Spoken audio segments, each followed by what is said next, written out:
Bonjour à tous, alors on va s'intéresser aujourd'hui aux intégrales de Bertrand. Alors l'étude elle va se passer en trois étapes, en fonction des valeurs de alpha, alpha plus grand que 1, alpha égal à 1, alpha plus petit que 1. On a tout de suite quand même évacué le problème en E, hein. Quand on regarde la fonction qui est x associe 1 sur x, donc exposant alpha, ln de x exposant bêta, et bien cette fonction elle est continue, hein, sur E plus l'infini. Donc on n'a pas de problème en E, hein, vraiment, on n'a qu'un problème en plus infini potentiellement. Donc premier cas, on va prendre alpha strictement plus grand que 1. Alors l'idée, je vous le dis, c'est que notre expression ici, on va essayer de lui trouver un équivalent, un petit taux. En fait, il faut montrer qu'elle est égale à un petit taux, et ce petit taux sera un petit taux d'une intégrale convergente, hein, de Riemann, de préférence, hein, puisqu'on a des x puissance alpha, on va essayer d'aller sur du Riemann. Donc on va multiplier ici par un x puissance gamma. Ça me donne x puissance gamma moins alpha. Ici, x puissance alpha ln de x, donc puissance bêta. Je veux que ça tende vers 0, déjà. Ça, c'est une première chose importante. Quand x tend vers plus l'infini. Donc déjà, ça impose que gamma moins alpha soit négatif. Donc gamma doit être plus petit que alpha. D'accord? Donc si je prends gamma plus petit que alpha, j'ai donc 1 sur x alpha ln de x puissance bêta, comme le produit tend vers 0, qui est égal à un petit taux de 1 sur x alpha, gamma. Mais je veux ici utiliser le critère de Riemann, donc ce serait bien que ce gamma, hein, il corresponde à, ici, celui d'une intégrale qui converge. D'accord? Et ça, on sait, c'est critère de Riemann. En plus, l'infini, ça converge si alpha est plus grand strictement que 1. Donc là, nous, on va prendre en plus gamma strictement plus petit que 1. Alors c'est possible parce que, regardez, sur l'échelle, hein, on a alpha qui est plus grand que 1 et gamma doit être plus grand que 1 et plus petit que alpha. Donc on va mettre gamma entre 1 et alpha. Donc on peut prendre en fait le milieu de 2. Hein. On prend gamma égale 1 plus alpha sur 2. Voilà. Dans ce cas-là, eh bien 1 sur x alpha ln de x puissance bêta est égal à un petit taux de 1 sur x gamma avec donc gamma qui est plus grand que 1. Et donc, hein, on a des signes constants. Hein, là, tout est positif, bien sûr. Un signe constant. Les deux côtés. Hein. Donc, par comparaison,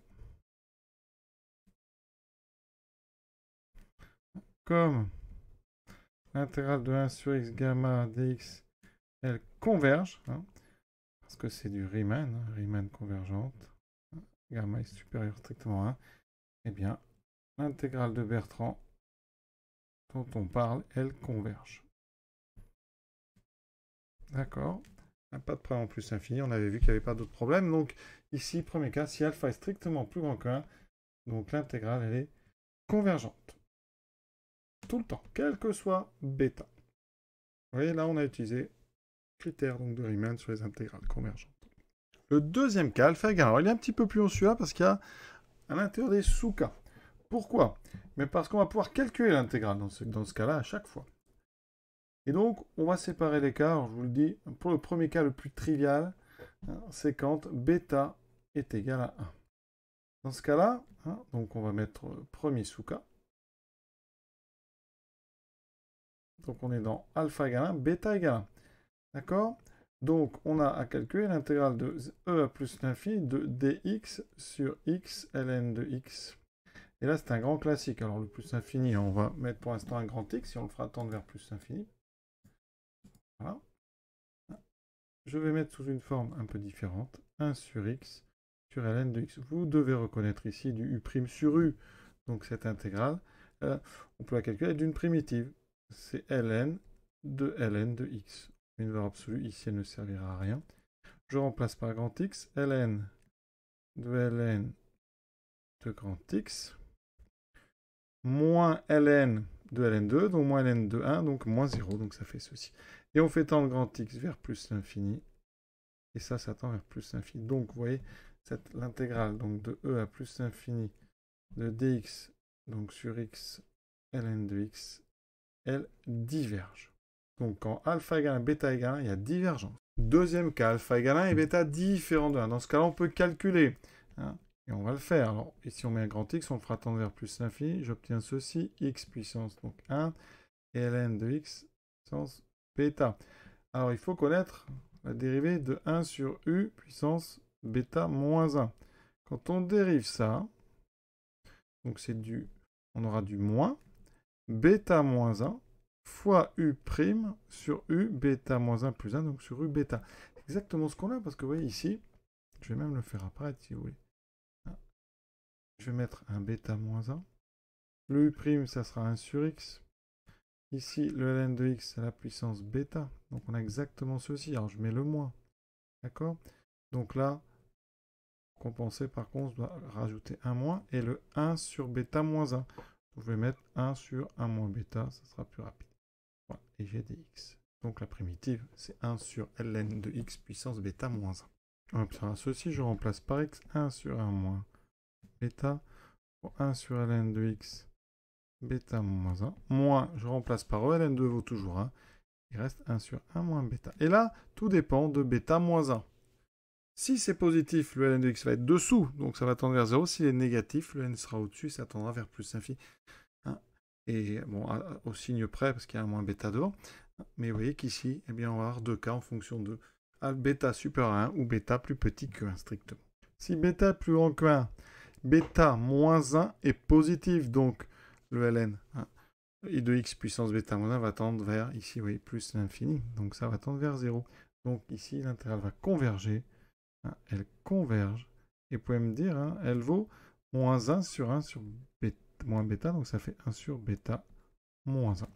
Si alpha est égal à 1 et bêta plus petit que 1, eh bien l'intégrale, elle diverge, puisque ici, 1 sur ln de x puissance bêta moins 1, ça fera du ln de x puissance 1 moins bêta, et donc ça va aller vers plus infini, notre intégrale diverge. On résume ça en disant que si alpha égale 1, eh bien l'intégrale converge si seulement si bêta est strictement plus petit que 1, puisque vous voyez que dans les deux autres cas, ça divergeait. Alpha strictement plus petit qu'un. Alors là, il faut connaître l'astuce. En fait, l'intégrale diverge. Voilà. En fait, vous allez voir, on utilise ça de temps en temps quand on a un petit peu de mal à quantifier l'évolution d'une expression. Eh bien, on va faire ça. On va faire 1 sur x multiplié par x alpha ln de x bêta. En fait, l'idée, c'est de trouver quelque chose qui serait un petit taux de notre 1 sur x alpha ln de x bêta. D'accord? Et ce petit taux ici, eh bien, c'est lui qui nous intéresse en fait. On aurait ici quelque chose qui diverge. Et comme on a quelque chose qui diverge et que ça serait un petit taux de notre 1 sur x alpha ln de x bêta, eh bien, ça veut dire que lui serait encore plus grand et donc il divergerait encore plus. Donc l'idée, c'est ça. Ça veut dire que quand on a ça, eh bien, il faut trouver en fait une fonction par laquelle on multiplie le x alpha ln de x bêta et qui tendrait vers 0, qui serait en fait un petit taux de 1. Donc regardez, quand on fait ça, on a donc x alpha moins 1 ln de x puissance bêta. Alors alpha est plus petit que 1, donc alpha moins 1 est strictement négatif. Donc par croissance comparée, ça en plus l'infini, ça tend vers 0. Oui. Et ça c'est super parce que ça veut dire que notre produit 1 sur x fois x alpha ln de x puissance bêta, ça tend vers 0. C'est donc un petit taux de 1. Donc, le x ici, regardez, ça veut dire qu'on va laisser 1 sur x là, et on va dire que 1 sur x, c'est donc un petit taux de 1 sur x alpha ln de x puissance bêta. Voilà, et ça c'est super, c'est ce qu'on voulait. Parce qu'on sait que, or, l'intégrale de 1 sur x dx, ici, en plus infini, elle diverge. Et là, elle est égale à un petit taux de 1 sur x alpha ln de x bêta, qui donc, par conséquent, lui aussi diverge. Donc l'intégrale de e à plus l'infini de 1 sur x alpha ln de x bêta dx, elle diverge aussi. Vous voyez, ça c'est pas les plus faciles à trouver quand même, mais vous voyez, vous pouvez y penser. Donc l'idée, c'est de former quelque chose qui est un petit taux de 1 sur x alpha ln de x bêta, et donc vous multipliez au début ici quelque chose, il faut le trouver, par x alpha ln de x bêta, de façon à ce que ça tende vers 0, et qu'en même temps, ce quelque chose, lui, soit une intégrale qui diverge en plus infini. Donc voilà, c'est à connaître en tout cas. Donc vous voyez, dans ce cas-là, ça diverge. Et donc, bilan, une intégrale de Bertrand, ça converge en plus infini, si et seulement si alpha est strictement plus grand que 1, ou si alpha égale 1 et que bêta est strictement plus grand que 1. À très bientôt.